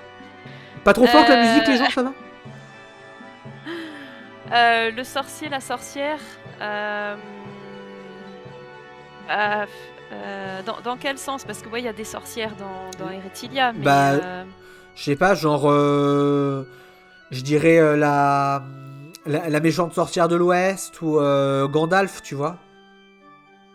j'ai pas tellement ça dans Eretilia. Alors moi, à titre perso, en tant que lectrice, j'aime bien. Ok. J'en ai pas dans Eretilia, je crois pas. Est-ce que tu préfères, quitte à avoir une grande figure de sorcier ou de sorcière, tu préférais que ce soit un gentil ou un méchant, ou les deux, ça te va aussi bien? Les deux, selon les contextes, selon le contexte, ouais, ça peut être sympa. T'aimes autant Saruman que Gandalf? C'est pas une question que je les aime, ils sont bien construits. Enfin, bon, il y a des faiblesses scénaristiques, mais parce que Tolkien n'est pas parfait. Mais j'aime bien ce que représente Saruman et à sa façon, et j'aime bien Gandalf. J'avoue que moi, je crois que je suis plus fan des méchants sorciers que des bons. Mais Et après, il y a plein de choses à dire, hein, mais non, mais je dis J'aime juste, bien. je suis plus fan. Peut-être parce que moi, j'ai ce truc où, pour moi, la magie, c'est un peu méchant, en fait. Pour moi, instinctivement, ouais, même si la magie, tu peux faire, entre guillemets, des trucs bien avec, c'est une force un peu qui dépasse un petit peu la volonté, tu vois ce que je veux dire. Je crois que dans Game of Thrones, il y a un perso qui dit la magie, c'est une épée qui a pas de garde, tu vois. Genre, ouais. genre en fait, quand tu commences à utiliser de la magie, tu vas forcément te blesser dedans, tu vois. Et je crois que c'est pour ça, j'ai un peu ce rapport-là, moi, à la magie. En même temps, Christopher Lee, bah ouais. J'aime les sorciers Oui, foireux. mais après, Radagast. après Gandalf et Radagast, ce sont des mages aussi, et ils sont du côté des gentils, pour le coup.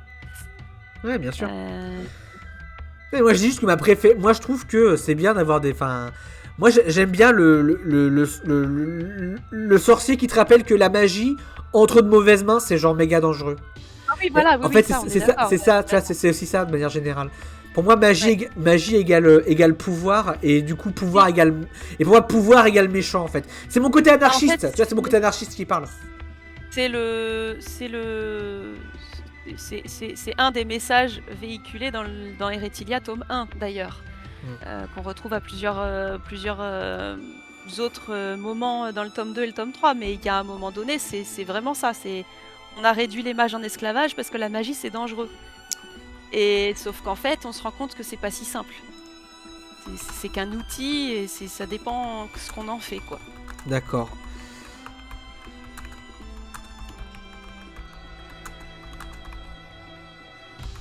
Sorcière, sorcier, neutre. Ok, moi j'ai créé un nouveau sondage. La magie c'est qu'un outil, la magie c'est trop bien, la magie c'est le mal et la magie c'est Osef. Voilà, vous pouvez voter. Perso, je préfère les sorciers ermites qui s'isolent de la société. Ok. On arrive sur un autre trope si tu veux. Un trope que moi personnellement je cancelle immédiatement, qui est le trope de l'élu. J'ai tendance à... Moi je déteste ça. Oui, Laurani, tout à fait d'accord avec toi. L'élu, j'en ai un peu marre, on va dire, parce que ça a été vu, revu et re-revu, et oui, voilà, ça devient lassant. Jésus-Christ, quoi. Je suis pas contre découvrir une histoire où il y a une histoire d'élus et où c'est bien fait. Voilà, ce serait pas rédhibitoire, mais il faudrait que ce soit bien expliqué, quoi. Et que ça sorte un peu de ce qu'on a vu jusqu'à maintenant. Ouais, on est d'accord que il y a beaucoup de il faut que et si, tu vois. Enfin, genre, ce que je veux dire, c'est que genre, c'est pas éliminatoire par défaut, mais genre, il faudrait vraiment que ce soit particulier pour que ça marche, quoi. Tu vois ce que je veux dire? Ouais. D'ailleurs, je n'aime pas non plus le trope qui est juste après, qui est le héros malgré lui. Le héros qui a pas envie d'être héros. Moi, personnellement, je n'aime pas ce trope-là non plus. Ouais, après, ça dépend ce qu'on appelle un héros. C'est-à-dire de manière héroïque, style Superman, ou le héros dans le sens protagoniste, personnage principal, qui porte l'histoire. Et si l'élu décide de dire fuck off et il tourne mal, ben moi personnellement, pourquoi il crie, j'ai jamais compris. Ouais. Ça dépend. J'ai pas compris. Il y a un truc que j'ai. Pourquoi il crie, j'ai jamais compris. Ah, Jésus-Christ. Ok, d'accord, c'est bon, je l'ai, frère Acide, c'est bon, je l'ai. Ouais, non, c'est bon, je l'ai eu, frère Acide. En tout cas, moi, l'histoire, je déteste les héros malgré eux. Bah... Ah oui, alors la question protagoniste, bon. Parce qu'il y a héros et héros, c'est-à-dire c'est le héros parce que il est héroïque. Pour moi, ou est-ce que c'est le héros parce que c'est le protagoniste qui porte l'histoire? Pour moi, héros, ouais, bah, dans le sens, il porte l'histoire, dans le sens, il doit accomplir des trucs. Protagoniste. Ouais, genre. Le personnage principal de l'histoire, quoi. Bah ouais, mais pas genre, c'est pas Joel Clodo, tu vois, genre il a des trucs importants à faire. Il vous reste un peu de temps pour voter. Bah, moi, héros malgré lui, j'aime pas ça. Disons qu'il y a toujours un moment dans l'histoire où le héros est confronté à un choix. C'est une méthode scénaristique, c'est un ressort scénaristique. C'est que le héros est dans une situation. Ah, on a une égalité. On a une égalité, ouais. Égalité sur la magie. Le héros commence, enfin, l'histoire commence dans une situation initiale. Le quotidien du héros est perturbé par le déclencheur. Et ensuite, le héros doit faire un choix s'il continue comme avant ou s'il se lance dans l'aventure. Et c'est là où il peut devenir, au moins un temps, héros malgré lui. C'est qu'il n'a pas envie de se lancer dans l'aventure, mais l'aventure fait que, l'intrigue fait qu'il n'a pas le choix. Donc, attends, parce que depuis tout à l'heure, là, on parle un peu de nos préférences, mais on parle pas forcément de... On a un peu oublié l'autre aspect de la question qui est, est-ce qu'il y en a dans Eretilia? Donc, est-ce que dans Eretilia, il y a un élu? Est-ce que dans Eretilia, il y a des héros malgré eux? Non, je n'ai pas l'impression. En tout cas, je ne l'ai pas fait de manière consciente, si c'est le cas. En tout cas, moi, dans le tome 1 d'Eretilia, j'en ai pas vu. Donc, ouais, non, il me semble pas. C'est pas un trope qu'on voit. La quête. Ça, pour le coup, il y en a dans Eretilia, des quêtes. Oui, il y en a, dans le sens quête-aventure, effectivement. Je pense que je vais pas rester trop longtemps encore, parce que là, ça va devenir vraiment très long pour mon fils. Je sais. Des quêtes, oui, moi j'aime bien. De toute façon, pour moi, fantasy, s'il n'y a pas de quête dans la fantasy, c'est pas de la fin, hein, il manque quelque chose. Donc, Non, on va speedrunner la fin du live alors. je suis désolée, Non, non, là, non, c'est normal, ça fait longtemps qu'on est là, t'inquiète. les vacances. Est-ce que les quêtes secondaires, t'aimes bien ça? Bah oui, Et il y en a dans bien Eritilia? sûr. Bah oui, il y en a plein. D'accord. Les artefacts anciens et puissants. Ouais, Il y en a dans Eritilia? non. Ok. Mais t'aimes bien ça? Ouais. Ah bah j'ai Les... pas mis tout ce que j'aimais hein, dans Non, non, Eratilia. mais comme ça, on sait ce que t'aimes et on sait ce que tu mets. Les bibliothèques remplies de bouquins. Ouais. Il y en a dans Eritilia? Oui, mais on en voit peut-être pas beaucoup dans le tome 1. C'est plus dans quel On en tome qu'on voit en dans voit? le tome 3. Ok. Et si, à la fin du tome 1. Ah, les créatures fantastiques. Oui, bien sûr. Alors, bah, on a parlé des dragons tout à l'heure. On Ouais. a un peu peut-être parlé des griffons. Il y a aussi les Il y a des scorpions. griffons. Les scorpions. Et Par il contre, y a des centaures. ouais, des centaures, c'est vrai. D'où le morceau d'avant où vous avez pu entendre des sabots de cheval. C'était effectivement par rapport aux centaures. Par contre, c'est intéressant de noter qu'il n'y a pas de ce qu'on appellerait communément des races dans le sens des elfes, les nains, tout ça. Ça, il n'y a pas ça. Effectivement. Non. Et ça, t'aimes Non, pas, non. ça t'aime pas trop ça? Ah si, j'aime bien, mais c'est juste qu'Eretilia est pas construit comme ça, il y a que des humains. Oui, et puis. Et, Oui, pardon, je t'écoute. et après des créatures, animales ou hybrides, puisque bon, bah, les centaures c'est un peu hybride quand même. Oui, Daoli qui parle effectivement du trope de l'élu du mauvais côté. Il y a ça dans Buffy contre les vampires saison 1. Voilà, c'est la seule saison de Buffy contre les vampires que j'ai vue. Et effectivement, il y a ça dedans. Voilà. Bon, après les moments d'entraînement, ça on s'en fout. Alors, Ouais, bah, il y en a. il y en a. Les antagonistes qui deviennent des alliés. J'aime bien, j'aime beaucoup. Est-ce qu'il y en a dans Eretilia? S'il y a des tropes là-dedans que vous aimez bien ou que vous aimez pas, n'hésitez pas à le dire dans le chat. Je sais même plus s'il y en a dans Eretilia. Ah là là, c'est si loin. Le tome 1, en tout cas, je sais plus, je crois pas. Ah, les vérités cachées ou les héritages cachés. Ouais. Il y en a dans Eritilia un peu? Non, pas spécialement. Ah, alors on parlait. Tiens, bah celui-là, j'aimerais voir ton avis là-dessus. Les demoiselles en détresse. Bah non. Ça, c'est. Pour toi, ça, c'est. Non, c'est j'ai un- pas l'impression qu'il en est dans Eretilia. Est-ce que c'est cancel pour toi, les demoiselles en détresse? Non, c'est pas spécialement cancel, mais selon comment c'est fait, ça peut me faire soupirer et lever les yeux au ciel. Daoli dit non hein, pour les demoiselles en détresse. Hein. Vous en pensez quoi, Ouais. vous, le chat? Vous aimez bien les demoiselles en détresse? Ah, moi, je suis... Moi, c'est non, hein. Moi, c'est non, hein, clairement, les demoiselles en détresse. Allez, on veut être tranché, ça va être non aussi. Ouais, ou Et alors, après, voilà, ou alors ça faut commence à- vraiment que ce soit bien fait, c'est ça que tu veux dire? Oui, voilà, c'est ça. Ok. Mais bon, Euh, prof. le héros orphelin, ou l'héroïne orpheline. Trop souvent vu. C'est comme l'élu. Coup dur pour Hornig. Ouais.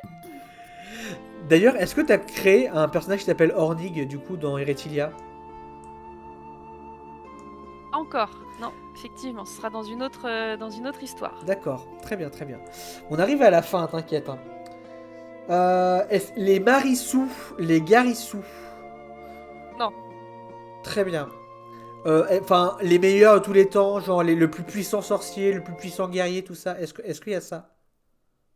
Non, Est-ce que t'aimes ça? non. Ok, d'accord. Tout espoir est perdu. Oui. Oui, il y a ça dans Eretilia. Moi, j'ai lu Eretilia, je peux vous dire qu'il y a des moments où tout espoir semble perdu. Oui, mais le tome 1, c'est rien par rapport à ce qui se passe dans le tome 3. Oh là là, oh là là, oh là là. Vous avez entendu, il y a du drama dans Eretilia. Si vous aimez le drama, achetez Eretilia. En fait, il y en a même dans le tome 2, mais oui. C'est fou. La cavalerie arrive. Est-ce que t'aimes bien ce trope-là? Ouais, ça peut être classe. Est-ce qu'il y en a dans Eretilia des moments comme ça? Hmm, J'ai un doute pour le tome 1. Dans le tome 1, il me Euh, semble pas qu'il y ait ça, non? Non, j'essaie de me rappeler. Non, dans le tome 2. Non, c'est dans le tome 2. Je suis en train de mélanger mes intrigues. Terrible. Dans le tome 2... Non, je crois pas. Et on se fait un... Et dans le tome 3, est-ce qu'il y a un moment où la cavalerie arrive? Dans le tome 3, non.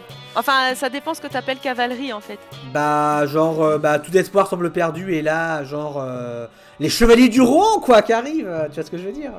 Alors, non, pas dans le sens grosse armée qui arrive d'un coup, j'ai pas. Ou juste Gandalf qui se pointe, hein. Tout seul, mais ça suffit. Il y a un moment dans le tome 3. Il y a un personnage qui débarque à un moment en particulier. Ok, d'accord. Dernier trope qui est inscrit sur ce site, et après, on te libère. Ça t'a plus de petits moments sur les tropes? Ouais, carrément. Ah, bah, comme quoi ça valait le coup. Non. Le prix de la victoire, le revers de la médaille. Est-ce que c'est un trope que t'aimes bien, et est-ce qu'il y a ça dans Eretilia? Le revers de médaille. Ouais. Alors, j'aime bien. Est-ce qu'il y en a dans Eretilia? J'ai pas l'impression. Genre, on a gagné, mais à quel prix?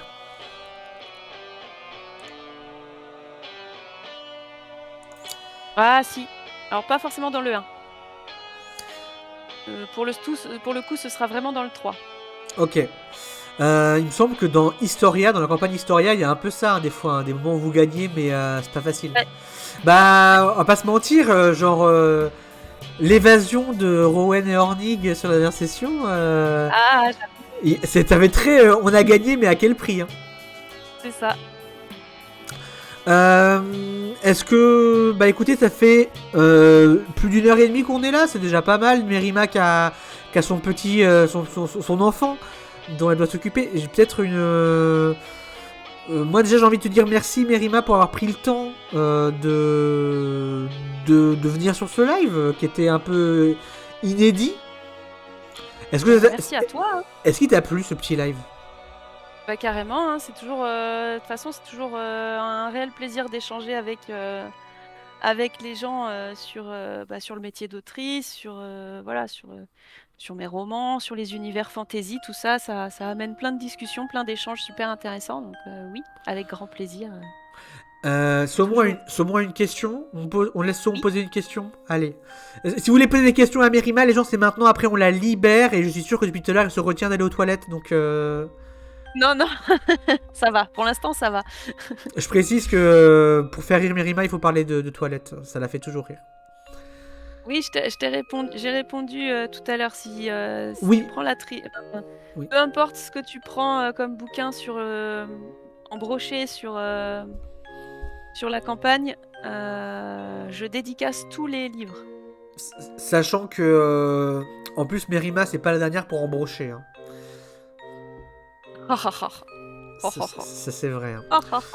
Hein. Donc si on veut te suivre, bien sûr, on va sur Instagram, on va sur Twitch, on va sur Blue Sky, on va sur Discord. Ouais. Particulièrement je suis surtout très présente sur Instagram, c'est là où je suis le plus active. Et merci beaucoup Dolly Orly, on se capte pour une rencontre prochainement, il n'y a pas de souci. Ouais. Vas-y, je vais y terminer. Et après, voilà, après oui, sur Twitch régulièrement pour des live coworking. Ça va surtout être ça. En tout cas, merci les Mérimzous d'être venus, ça fait plaisir de vous voir. Merci à Saumon Sacré, à Gamer Masqué, à Lorani, merci à Cynthia, à Daoli, à Fraise Acide, à Kimi Anaera, à Essantix. J'espère que ça vous a... Ah purée, j'ai même pas vu ton message sur les demoiselles en détresse, Essantix, c'est terrible. J'aurais trop voulu que tu nous racontes comment t'as été une demoiselle en détresse. Voilà, si ça vous a plu, les gens qui sont pas abonnés au Bazar des Fées, bah abonnez-vous. Si ça vous a plu, les gens qui sont pas abonnés à Twitch, à Merima, abonnez-vous, suivez-la, achetez ses livres, faites vivre les auteurices. Moi, je suis hyper contente d'avoir Mirabelle aussi, voilà, bien sûr, qui était là. Merci tout le monde, vous avez été adorables. Je vous envoie en raid chez Super Geekette qui font du JDR. Des gros bisous. Merci encore, Merima. Et bah, je te dis à très bientôt. Bisous le live, prenez bien soin de vous. Et ciao, bye. Merci tout le monde.